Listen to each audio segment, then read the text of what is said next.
আসসালামু আলাইকুম, চ্যানেল বাংলা সংবাদে আপনাদের স্বাগতম। সঙ্গে আছি আমি শায়লা শারমিন। বিস্তারিত জানাতে সংবাদ জুড়ে থাকছেন সহকর্মী জান্নাতুল আফসানা। শেরপুর নকলায় বিএনপি নেতার দোকান থেকে টিসিবির অবিকৃত মালামাল জব্দ করেছে যৌথ বাহিনী। শনিবার রাত 11:30টার দিকে শহরের জাহিদ এন্টারপ্রাইজে পুলিশ ও সেনাবাহিনীর যৌথ অভিযান চালিয়ে মালামাল জব্দ সহ জড়িত দুজনকে গ্রেফতার করা হয়। এরা হলেন উপজেলা বিএনপির সাবেক প্রচার সম্পাদক বেলায়েত হোসেন ও ডিলার শহীদুল ইসলাম। সূত্র জানায়, আওয়ামী লীগ আমলের ডিলারশিপ প্রাপ্ত শহীদুল ইসলামের কাছ থেকে 5 আগস্ট পরবর্তী সময়ে ব্যবসায়ী শেয়ার হন বিএনপি নেতা বেলায়েত হোসেন।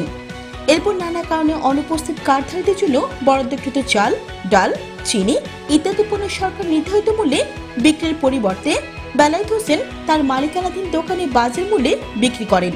এমন অভিযোগের প্রেক্ষিতে শনিবার রাতে বেলায়েত হোসেনের জাহিদ এন্টারপ্রাইজে পুলিশ ও সেনাবাহিনী যৌথ অভিযান পরিচালনা করেন। অভিযানকালে টিসিবির বরাদ্দকৃত 200 কেজি চাল, 54 লিটার তেল, 10 কেজি চিনি, 26 কেজি ডাল ও কিছু বস্তা জব্দ করা হয়। অভিযানের নেতৃত্ব দেন সহকারী কমিশনার ভূমি ও নির্বাহী ম্যাজিস্ট্রেট সাদিয়া আফরিন এনি।